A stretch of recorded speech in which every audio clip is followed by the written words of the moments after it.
Hello students, कैसे हैं आप सब लोग। उम्मीद करती हूँ सब अच्छे होंगे। मैं Meena Rana ICT virtual class में आपका स्वागत करती हूँ। स्टूडेंट्स, हम पढ़ रहे हैं क्लास 12 की मैथ, और मैथ्स में हम डिफरेंशियल इक्वेशन पढ़ रहे थे। प्रीवियस लेक्चर में हमने पर्टिकुलर और जनरल सॉल्यूशन निकालना आपको बताया कि किस तरह से, और पहले पर्टिकुलर और जो जनरल सॉल्यूशन है वो होता क्या है, एक डिफरेंशियल इक्वेशन आपको कहाँ से मिलती है, किस तरह से डिफरेंशियल इक्वेशन फाइंड की जाती है, ये सब हमने आपको बताया। और एक मेथड हम यहाँ कर रहे थे जिसमें हमने फर्स्ट डिग्री और फर्स्ट ऑर्डर की एक डिफरेंशियल इक्वेशन के जनरल और पर्टिकुलर सॉल्यूशन को सॉल्व करने का ये मेथड था, वेरिएबल सेपरेबल मेथड। इसमें हम करते क्या हैं, हम वेरिएबल को सेपरेट कर देते हैं। तो यहाँ पर आप देखिए, प्रीवियस लेक्चर में हमने जनरल सॉल्यूशन निकाला था, डिफरेंशियल इक्वेशन का जनरल सॉल्यूशन निकाला था, ठीक है। आज की क्लास में हम एक पर्टिकुलर सॉल्यूशन निकालेंगे एक डिफरेंशियल इक्वेशन का। तो आइए इसको सॉल्व करते हैं। क्वेश्चन है आपके पास, find the particular solution of differential equation. चलिए इसको एक बार फिर से ढंग से लिख लेते हैं। Find the particular solution of a differential equation. आपके एक्सरसाइज 9.3 का क्वेश्चन नंबर 11 है। क्वेश्चन है, फाइंड द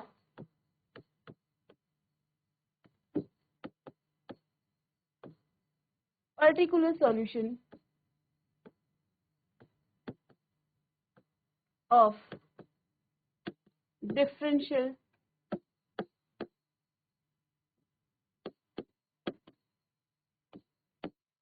equation।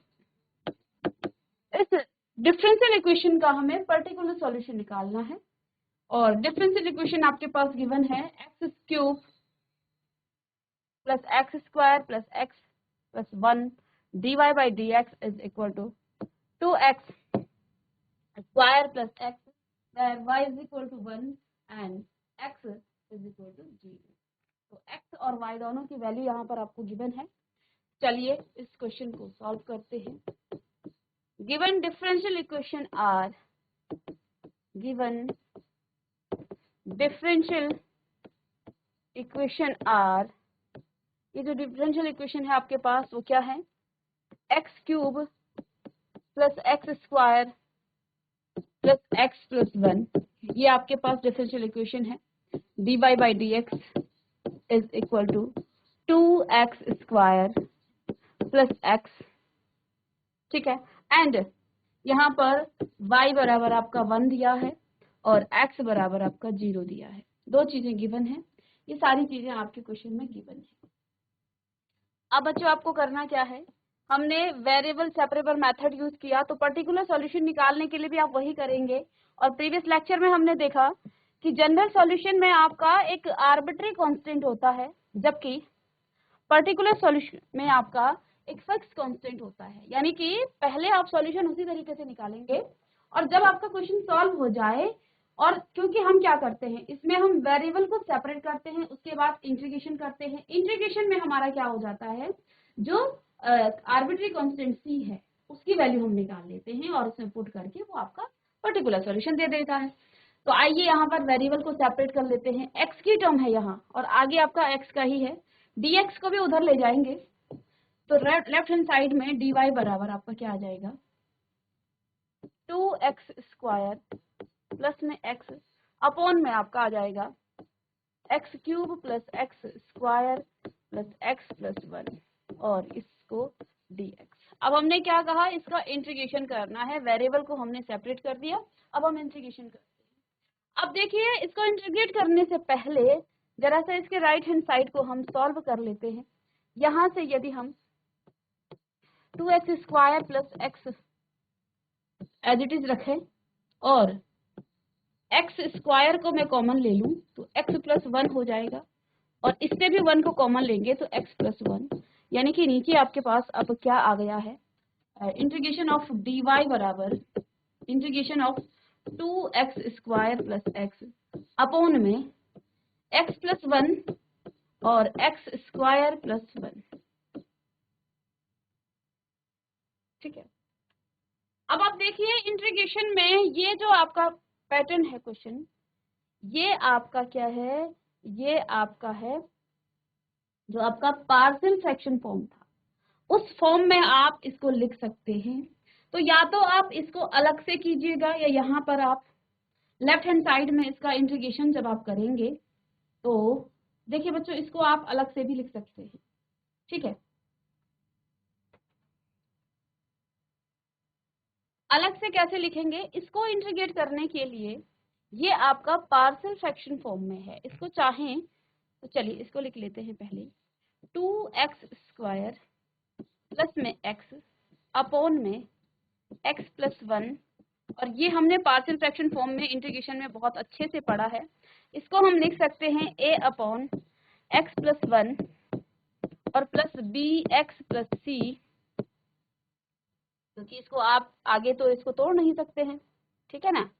तो bx plus c upon x² plus 1, ठीक है। इसको आप इक्वेशन 1 पुट कर लीजिएगा। चलिए इतना नोट करें, हमने क्या किया, हमने यहाँ पर कुछ भी नहीं किया, हमने बस वेरिएबल को सेपरेट किया, ठीक है। वेरिएबल सेपरेट करने के बाद सीधे इंटीग्रेशन कर दिया। इंटीग्रेशन में हम देख पा रहे हैं 2x² plus x upon x plus 1 into x² plus 1, इसको पार्शियल फ्रैक्शन फॉर्म इसका क्या हो जाता है, इसका हो जाता है a अपॉन x प्लस 1 पहला फैक्टर और bx प्लस c, क्योंकि इसके आप आगे और फैक्टर नहीं कर सकते हैं, तब उस केस में हम क्या लिखते हैं bx plus c upon x² plus, वहां पर हमने अलग अलग जो है जो इंटीग्रेशन जो आपका पार्शियल फ्रैक्शन फॉर्म है उनको हमने अलग अलग यहाँ पर क्या किया था, इस फॉर्म में रखा था। चलिए नोट करें, इक्वेशन 1 को आप क्या लिख सकते हैं ब्रैकेट में, ये इसका पार्शियल फ्रैक्शन है, क्या है, ये इसका पार्शियल फ्रैक्शन है, किसका फॉर्म लिख सकते हैं, इसका पार्शियल फ्रैक्शन फॉर्म ये है, ठीक है। अब बेसिकली हमें करना क्या है, हमें यहाँ से a, b और c की वैल्यू निकालनी होती है, ठीक है। ये तो हम इंटीग्रेशन में करते ही थे पार्शियल फ्रैक्शन फॉर्म में, ठीक है। तो आइए नेक्स्ट, आपके पास है 2x² प्लस x अपॉन में x प्लस 1 और यहाँ है x² प्लस 1, ये इक्वल है किसके, a upon x plus 1 plus में bx plus c upon x² plus 1, ठीक है। इतना हमने कर लिया। एलसीएम ले लेते हैं, एलसीएम लेने से लेफ्ट हैंड साइड में तो यही रहेगा x प्लस 1 और x² प्लस 1, ये इक्वल है किसके, यहाँ से आप यदि एलसीएम लें तो ये भी आपका x प्लस 1 हो जाएगा और ये भी आपका x² प्लस 1 हो जाएगा, ठीक है। इससे ये कट जाएगा इसके साथ x² प्लस 1 और प्लस में bx प्लस c, इसके साथ आपका x प्लस 1 आ जाएगा, ठीक है। अब यहाँ से ये कट जाएगा तो 2x² प्लस x बराबर a x² प्लस 1 प्लस में bx प्लस c और x प्लस 1। अब इसको आपने सॉल्व करना है, यहाँ से आपको a, b और c की वैल्यू निकालनी है। तो इसके दो मेथड हैं, हम जो इंटीग्रेशन में मैंने आपको यूज किया था, करवाया था, हमने जिस तरह से किया था ऐसे ही हम करेंगे। दो तरीके हैं इसको करने की, या तो आप इसको मल्टीप्लाई करें अंदर और लेफ्ट हैंड और राइट हैंड को आप कंपैरिजन करेंगे तो आपको ए बी सी की वैल्यू मिलेगी। मैं डायरेक्ट देखिए x का कोई भी मान इस पूरे इक्वेशन को सेटिस्फाई करेगा। तो एक काम करते हैं, पहले x की वैल्यू मैं -1 रखूंगी। ये सोच के चलना है कि पहले आपको जो है एक टर्म को 0 करना है। जब मैं -1 रखूंगी तो ये सब आपका 0 हो जाएगा, ठीक है। और यहाँ से मुझे a की वैल्यू मिल जाएगी। ए की वैल्यू ए का मान मिलने के बाद हम दूसरा मान निकाल लेंगे, बी और सी का मान कुछ और रखेंगे फिर। तो देखिए पहले मैं करती हूँ put x is equal to -1, x के सभी मान इस पूरे इक्वेशन को सेटिस्फाई करेंगे। और मैं देख पा रही हूँ कि यदि मैं x का मान -1 रखती हूँ तो ये तो 0 हो जाना है, और ये 0 हो गया तो ये पूरा ही आपका 0 हो गया, यानी मुझे a का मान डायरेक्ट मिल जाता है। तो हम यहाँ से थोड़ा सा स्मार्टली वर्क करेंगे। तो x की वैल्यू -1 रखने पर 1 इंटू 2 इंटू -1 की power 2 plus -1 is equal to a 1 -1 का स्क्वायर प्लस 1। और देखो इसको मैं सीधे 0 भी कर सकती हूँ, लेकिन b इंटू -1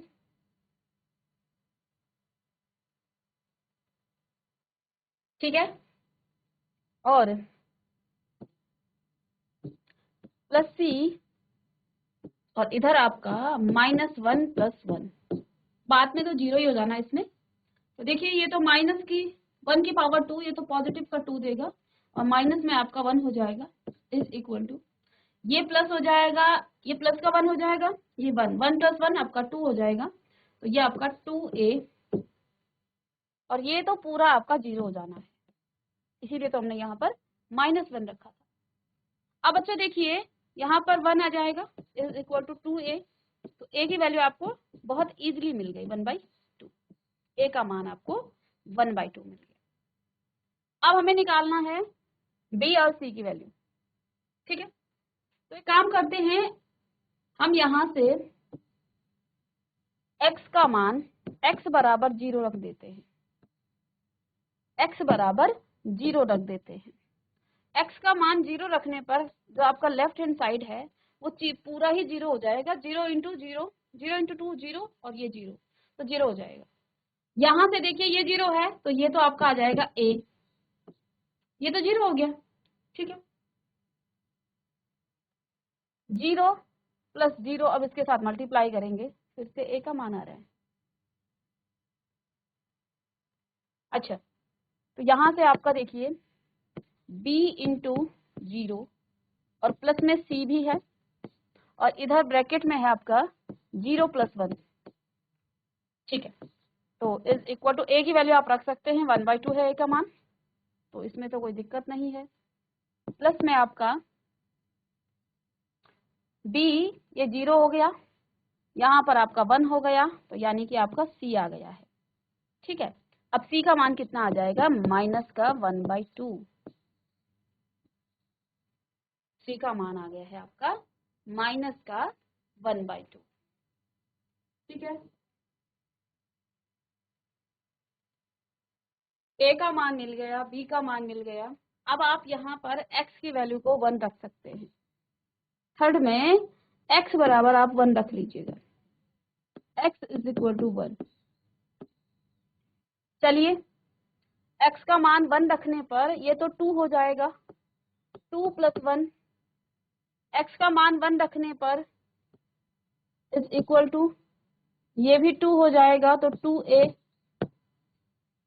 x का मान 1 रखने पर b इंटू 1 प्लस में c, और यहाँ पर 1 प्लस 1, तो इधर तो आपका 3 आ गया, 2a, a की वैल्यू भी आप रख सकते हैं, लेकिन एक बार रुक जाइए, प्लस में b प्लस c, और इंटू में 2, तो ये तो आपका 3 is equal to 2 into 1, a का मान कितना है 1/2 है, और प्लस में 2b प्लस c कॉमन ही रहने दें इसे, इस 2 से ये 2 कट गया, और फिर ये 1 जो है लेफ्ट हैंड साइड चला जाएगा, तो 3 minus 1 is equal to 2b plus c, और यहाँ से 2, और इस 2 को इधर लाएंगे हम फिर, तो ये आपका आ जाएगा b plus c is equal to, b plus c is equal to 1।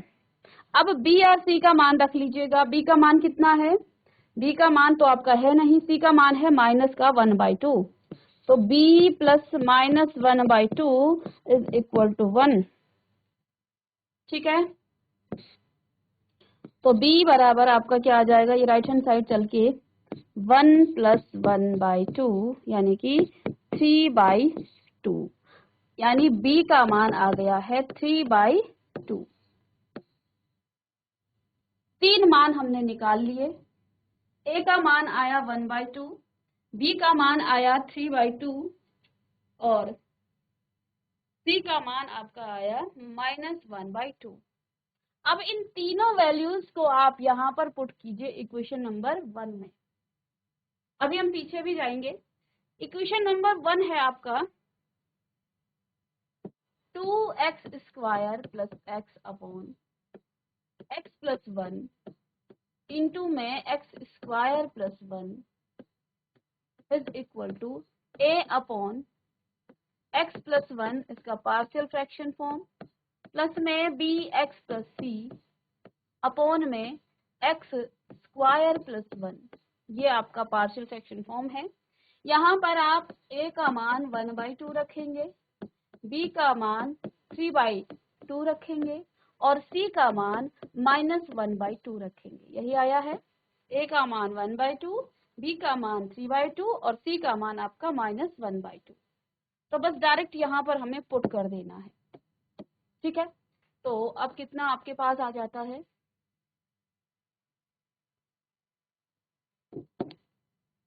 2x² plus x upon में x प्लस 1 और x² plus 1 is equal to 1/2 upon में x प्लस 1 और प्लस में b का मान है आपका क्या 3/2 x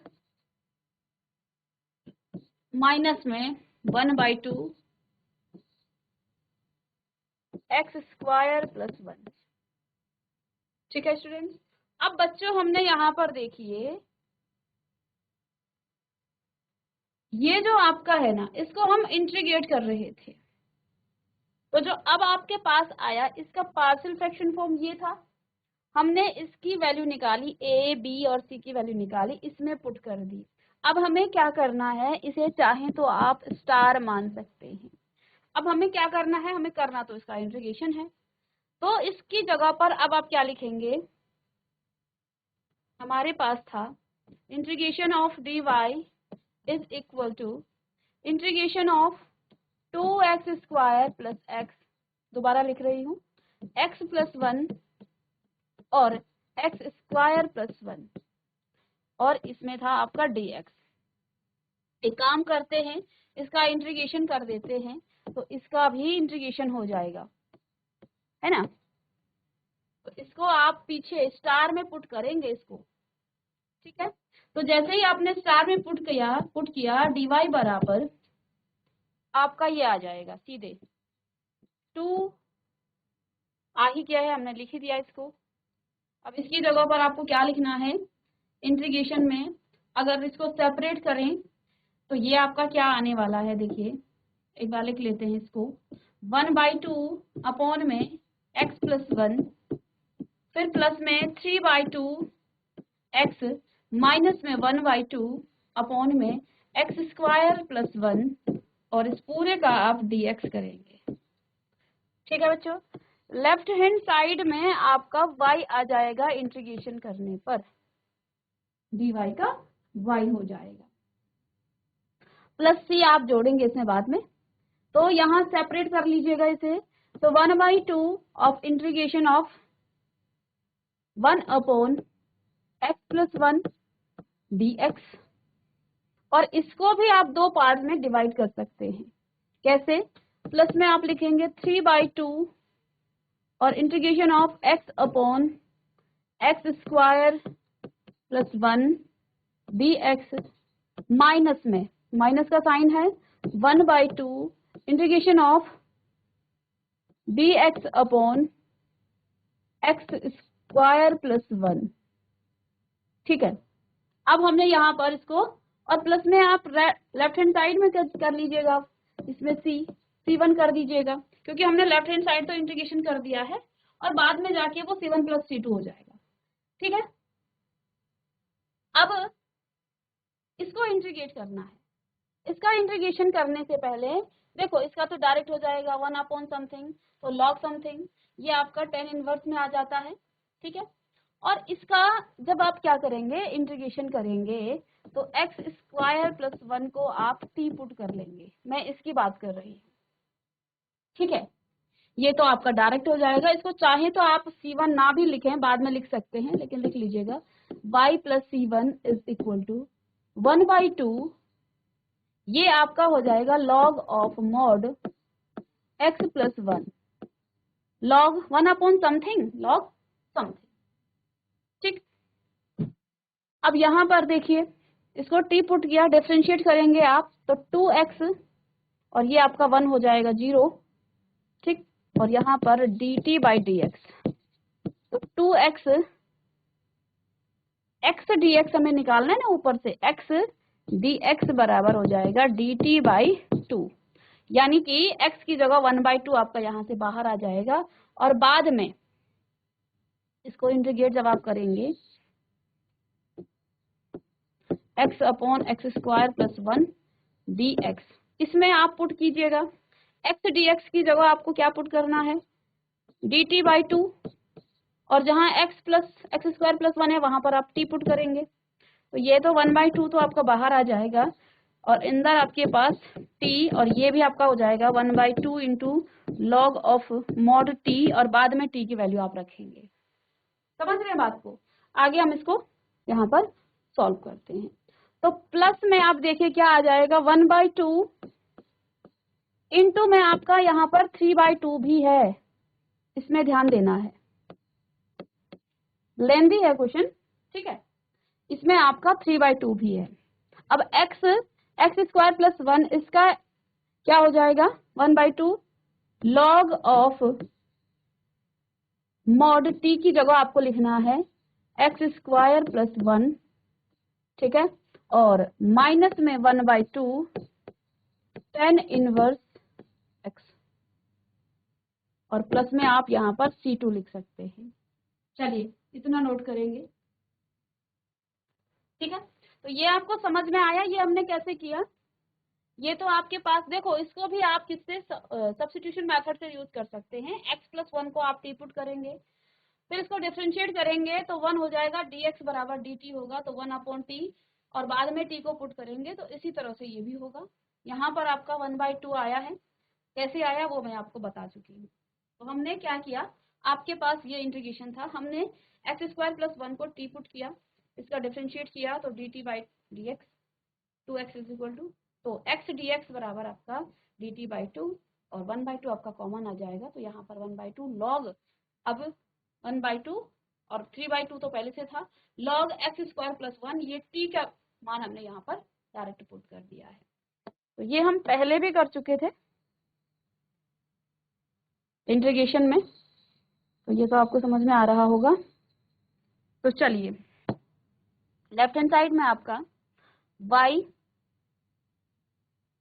अब इस C1 को उधर ले जाइए, y is equal to 1/2 log of mod x plus 1, और प्लस में 1/2, तो ये आपका आ जाएगा 3/4 log of mod x square plus 1, और माइनस में 1/2 tan inverse x plus C1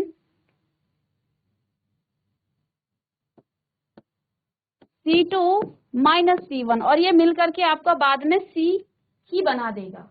ठीक है, आर्बिट्री कांस्टेंट है, तो y is equal to 1/2 of log mod x plus 1 plus 3/4 log x square plus 1 minus 1/2 tan inverse x plus c, और यहाँ पर आप लिखेंगे C1 प्लस C1, या ब्रैकेट में लिख लीजिएगा C2 minus C1 is equal to C। ठीक है, चलिए नोट करें इसे भी। चलिए, तो आपके पास आ गया है यहाँ पर, देखिए अब इस मॉड को आप सीधे डायरेक्ट इस तरह से भी लिख सकते हैं, ब्रैकेट आप लगा करके लिख सकते हैं। ठीक है, इसको आप ब्रैकेट लगा करके लिख सकते हैं। ठीक है, अब थोड़ा सा आप देखिए, ये log m प्लस n है, log m इंटू n हो जाएगा, लेकिन इस वैल्यू को हम क्या करते हैं, पहले यहाँ पर जब हम 2 की यहाँ पर मल्टीप्लाई कर दें और 2 से इसे डिवाइड कर दें, ठीक है। तो ऊपर आपका 2 आ जाएगा और नीचे आपके पास 4 आ जाएगा और 1/4 आपका कॉमन आ जाएगा। तो जो फर्स्ट वाली टर्म है ना यहाँ पर लॉग, इसमें हम 1/2 से 2/2 से 2 से डिवाइड भी करेंगे और 2 से, तो y is equal to 1/2 log x plus 1 plus में 3/2 log x स्क्वायर प्लस 1, ऐसा ही आ गया, हाँ x स्क्वायर प्लस 1 माइनस में 1/2 10 इनवर्स x प्लस c, ठीक है। थोड़ा सा इसे और हम क्या करते हैं, y इज इक्वल टू 2 से इसे डिवाइड भी कर देते हैं और 2 से मल्टीप्लाई भी कर देते हैं। तो 2 log x प्लस 1 अपॉन में तो 4 आ जाएगा, ठीक, प्लस में ये तो आपका 4 था, सॉरी 3/4 है, ठीक है। 3/4 log x स्क्वायर प्लस में 1 minus 1/2 10 inverse x plus c। y बराबर आपका देखो 1/4 को हम कॉमन ले लेते हैं दोनों से, और n log n, यहाँ पर पावर आपकी ऊपर चली जाएगी log में, तो log की पावर log x प्लस 1 की पावर आपका 2 हो जाएगा, ये वाला 2 हमने कॉमन ले लिया है दोनों से, प्लस में ये पावर भी ऊपर चली जाएगी log x क्यूब प्लस 1 की पावर 3, सॉरी x स्क्वायर है यहाँ पे, x स्क्वायर प्लस 1 की पावर 3 और माइनस में 1/2 10 इनवर्स x प्लस c। अब यहां से बच्चों आपने क्या करना था, इसको करने से पहले यहां पर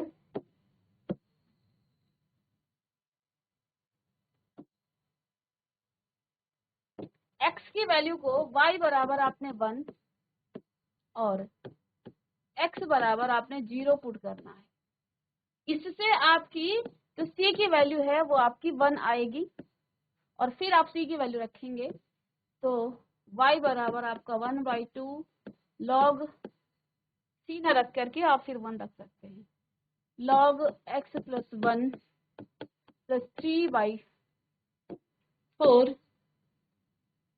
log x square plus 1 minus में 1/2 10 इनवर्स x प्लस 1। हमने क्या किया, जो आपका पर्टिकुलर सॉल्यूशन है हमने y की वैल्यू को 1 रखा और x की वैल्यू को 0 रखा, तो इससे आपकी c की वैल्यू 1 हो जाएगी, इसमें रखना है आपको, ठीक है। c की वैल्यू 1 आने के बाद अब इसको आगे थोड़ा सा हम और सॉल्व कर लेते हैं। तो जहां जहां आपको c दिख रहा है, अब आपका आर्बिट्री कांस्टेंट, क्योंकि यहाँ हम पर्टिकुलर सॉल्यूशन निकाल रहे हैं तो हमें इस आर्बिट्री कांस्टेंट की वैल्यू निकालनी है बेसिकली, ठीक है। बस ये तो आपका थोड़ा सा आगे और सॉल्व करना है। तो y बराबर आपका क्या आ जाएगा, 1/4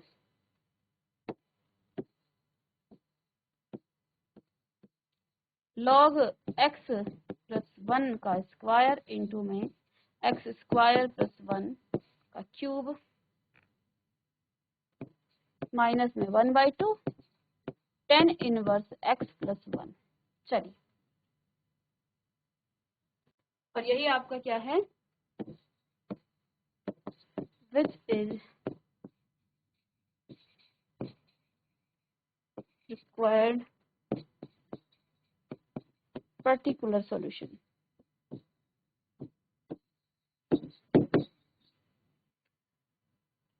क्वेश्चन लेंथी है क्योंकि इसमें आपका पार्शियल फ्रैक्शन फॉर्म वाले क्वेश्चन पहले खुद में ही वो एक लेंथी क्वेश्चन है, तो इस इंटीग्रेशन में आपका पार्शियल फ्रैक्शन फॉर्म आ गया है, फिर यहाँ पर लॉग के बहुत सारे कॉन्सेप्ट हैं। तो एक बार फिर से हम इस क्वेश्चन को देख लेते हैं क्योंकि क्वेश्चन आपका बड़ा लेंथी है। तो क्वेश्चन आपके पास था, आपको यहाँ पर पर्टिकुलर सॉल्यूशन निकालना था डिफरेंशियल इक्वेशन का। तो हमने वेरिएबल सेपरेबल मेथड यूज किया और दो चीजें यहाँ पर आपके पास गिवन है। एक तो आपके पास डिफरेंशियल इक्वेशन गिवन है, सेकंड एक्स और वाई का मान आपको दिया गया है। सबसे पहले हम वेरिएबल को सेपरेट किया, सेपरेट करने के बाद हमारे पास, इसके बाद हमने इसको इंटीग्रेट किया, लेकिन यहाँ पर एक लेंदी प्रोसेस आया आपका पार्शियल फ्रैक्शन फॉर्म। ये खुद में जो है आपका एक पार्शियल लेंदी प्रोसेस है, यानी इंटीग्रेशन का ये लेंदी क्वेश्चन में से है। तो हमने इसका पार्शियल फ्रैक्शन फॉर्म लिखा 2x² plus x upon x plus 1 x square plus 1। इसका पार्शियल फॉर्म है a upon x plus 1 plus में bx plus c upon x square plus 1। तो यहाँ से आपने एलसीएम लिया, एलसीएम लेने के बाद a b और c की वैल्यू निकाली और इसका इजी मेथड ये है कि आप इस गिवन इक्वेशन में कंपैरिजन करने के बजाय आप x की कोई भी वैल्यू पुट कीजिएगा, वो इस इक्वेशन को सेटिस्फाई करेगा। तो हम पहले कोशिश करेंगे कि जितने भी यहाँ पर टर्म जीरो हो उसको कोशिश करेंगे। तो यहाँ हमने पहले x का मान -1 रख दिया, क्योंकि हम देख पा रहे हैं यहाँ -1 रखेंगे तो ये पूरा आपका जीरो हो जाएगा। ऐसे ही आप आगे कोई सी भी वैल्यू रख करके a b और c के मान आप निकाल सकते हैं। a b और c का मान निकालने के बाद आप यहाँ इस पार्शियल फ्रैक्शन फॉर्म में रखेंगे और जैसे ही आपने रखा तो ये जो पार्शियल फ्रैक्शन फॉर्म था वो इसका था, तो इसको हमने इंटीग्रेट करना है। तो अब आप a b c की मान रख करके इसको इंटीग्रेट करेंगे। सेपरेट करने के बाद फिर यहाँ पर जो है ये प्रोसेस आपका हो जाता है, फिर इसमें आपके लॉग के फॉर्मूले लगते हैं और आपका क्वेश्चन यहाँ पर सॉल्व हो जाता है। और देखो जब हमने निकाला इसके बाद आप x और y का मान रखेंगे तो आपको c की वैल्यू मिल गई है यहाँ पर 1। c की वैल्यू रखने के बाद थोड़ा सा इसे हमने और आगे सॉल्व किया। ठीक है, आप चाहे तो आपका आंसर यहीं पर भी आप फिनिश कर सकते थे। ठीक है, तो लॉग के कॉन्सेप्ट है तो लॉग को हमें थोड़ा सा और आगे सॉल्व करना होता है। ठीक है, चलिए तो यहाँ पर ये इसका क्या है, पर्टिकुलर सॉल्यूशन है। और पर्टिकुलर सॉल्यूशन में आपका कोई भी आर्बिट्री कांस्टेंट नहीं आता है, जैसा कि हमने आपको जब आपका इंट्रोडक्शन हो रहा था वहां पर भी बताया था। तो आगे मिलते हैं नेक्स्ट क्लास में कुछ और क्वेश्चंस के साथ, तब तक के लिए।